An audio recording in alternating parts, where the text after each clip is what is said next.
Hi, I am Mia Claire, and this is Solicited Advice. Thanks so much for checking out my channel. Today, we're going to talk about what happens when we thought we were right and we find out we were wrong.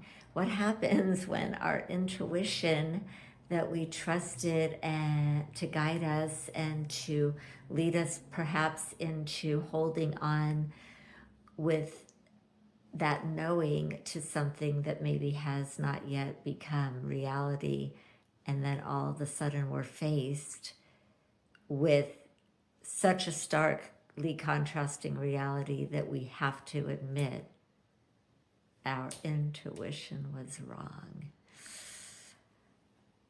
3 ways that we are going to come to grips with that today. So one of the first things that could happen is that we could have cognitive dissonance. So meaning that our minds won't even want to let us believe that we could have gotten it so far off base. And so when our intuition is attached to wishful thinking or to what our most ideal hope would be, and we utilize a few methods that we've kind of been programmed into in this reality to go to just as a means of surviving and being here.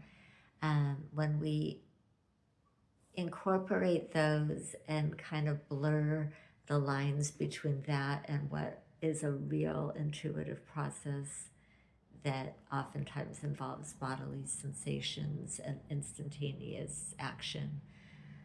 When we incorporate the two, and the first ones aren't always based in the same type of elements that make up the intuitive process, and therefore it can disguise that and mimic that in the ways such as pattern recognition, which is also known as reticular activation.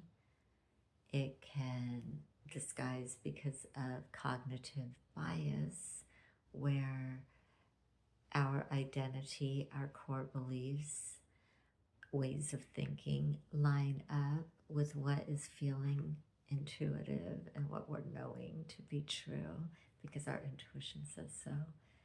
And then also just the pure emotion of it all when there is something, someone, whether it's a job, whether it's an opportunity, a significant other, things that have an element of not totally being in your control to direct. And yet there's a holding on of a knowing that the outcome is going to be favorable in alignment with what we perceive as the ultimate outcome, where everybody's going to be the happiest. So when there's such a strong emotion attached to that, it is so darn easy for the other two factors, the cognitive bias and the pattern recognition or reticular activation, or as we often like to call them, synchronicities, which I do believe in. However, the two can most certainly be merged when we have a lot of wishful thinking going on. So coming to terms with our wishful thinking being mixed up with what we bet our bippy was our intuition letting us know what was truly up. We can trust ourselves because those go-to mechanisms that fostered and kept afloat our wishful thinking don't make us unworthy of trusting ourselves. They make us people on a spiritual journey, processing things, wanting more. There's nothing wrong with wanting more. And so the disappointment arises when the reality is faced, and the wobbliness of, oh my gosh, how could I have gotten it so wrong, is definitely there. Yet we can step back and say, okay, human experience, human programming, things that we're becoming aware of. And the next time that an urge comes along to kind of put aside reality and go into that fantasy space, we can pause and reflect on how much good that's going to bring us.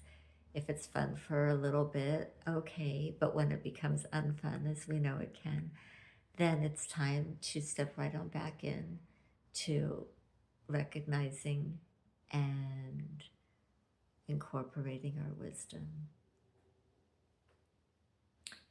That's all for today. Peace be with everyone. Thank you so much for joining me at Solicited Advice. Until next time.